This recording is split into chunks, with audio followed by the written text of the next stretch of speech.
And in League Two, forget goal of the season. How about this as the rant of the season? Can't accuse Paolo Di Canio of being anything other than passionate.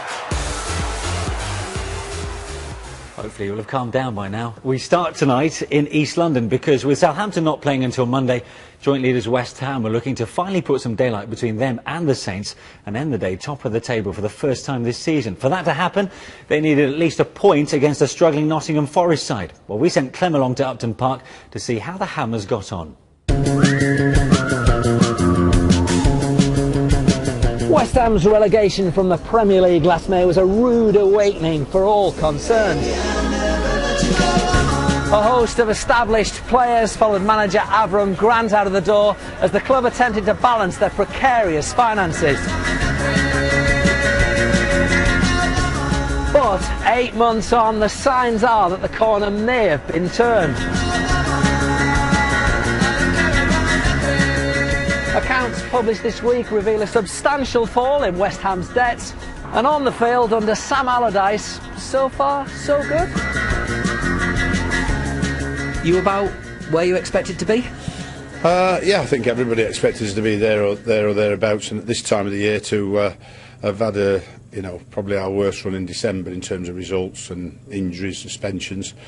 To find ourselves going into the mid to late January with equal points on Southampton is really good for us. Morning, Jack.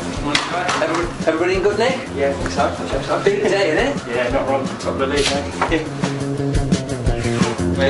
Big day today. Yeah, always, mate, always. What's the mood amongst the fans? Optimistic, I think.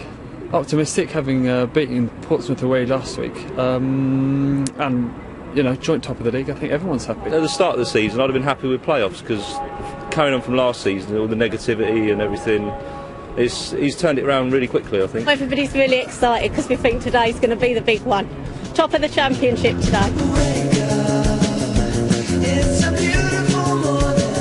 And so to the thorny old issue of West Ham's style of play. Schooled on the fine footballing arts of Moore, Brooking and Di Canio, how are the locals coping with the current generation? I've been coming here many years, I travel a long way to come here and I want to be entertained.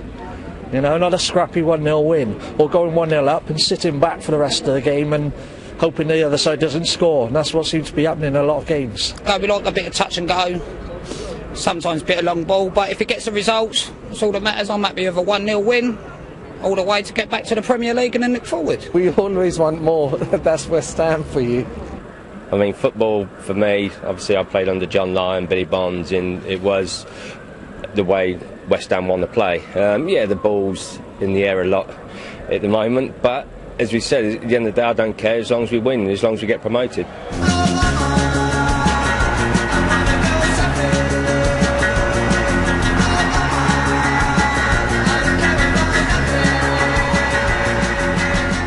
Has the so-called West Ham way ever permeated how you do things, or are you very much your own man? Nobody's played the West Ham way for years anyway, so I don't know why people keep going about it, because all they've been doing is losing and then getting... Does it annoy you, Sam? Does it annoy you? Not really, because if somebody told me that West Ham played to lose, then I can understand that, if that's the West Ham way, because that's all the club's been doing over the last 2 or 3 years.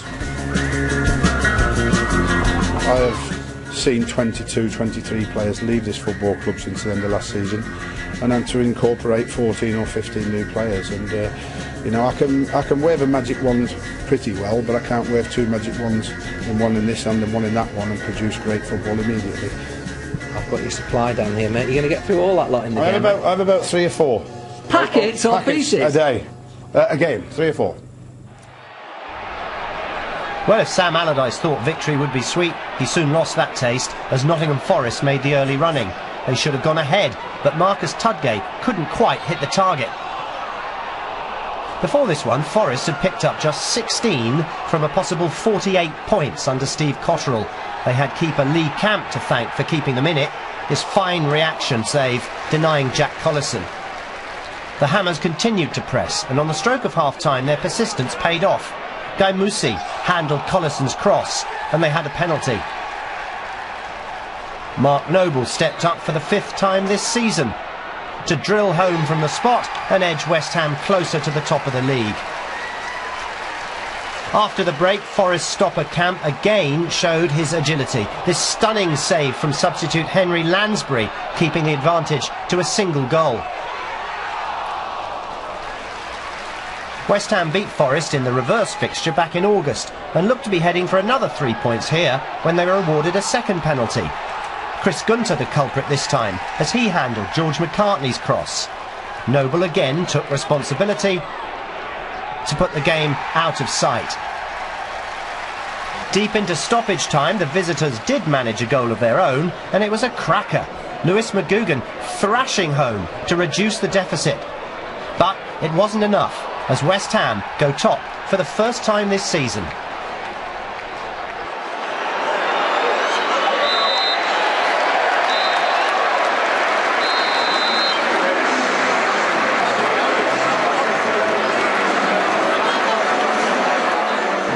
Big result, mate. Yeah, delighted. Obviously, 2 penalties. Noel's done fantastically well on them. Kept his composure. But a win's a win. We've had to battle it out. Teams come here, they raise the game. We know that. Forest done well today, but I think we deserve the win in the end. Really. Yeah, so a significant day for West Ham. I know some of the fans aren't so happy with the style of play, but importantly, they're top of the league tonight, Steve. Yeah, I think that might just have to take a little bit of a back seat with regard to getting results and getting out of this division, because there's big pressure on them. It doesn't matter what anybody says. Expectation is that they need to get out, and they need to get out this season. So, you'll have to pardon them not maybe playing the free-flowing football that everybody wants at times, but they're getting results, and if they carry on the way they are, they'll be in the Premiership next year. Was there a bit of luck involved with that first penalty decision? Was this harsh on Forest? I think we've got a perfect example of a penalty that hits your hand, ball hits the hand, and you've got one that the hand hits the ball. And I mean, it's a perfect example. This is not a penalty. There's very little that Guy Moussi can do. It's hammered straight at him from 3 or 4 yards. You can't get out of the way. I don't see how you can get your arm out the way when you're trying to block something like that. Your feet are off the ground. You're trying to balance yourself. Yeah, very well done to West Ham. And our thoughts, by the way, to their 17-year-old academy player Dylan Tombides in his battle against cancer.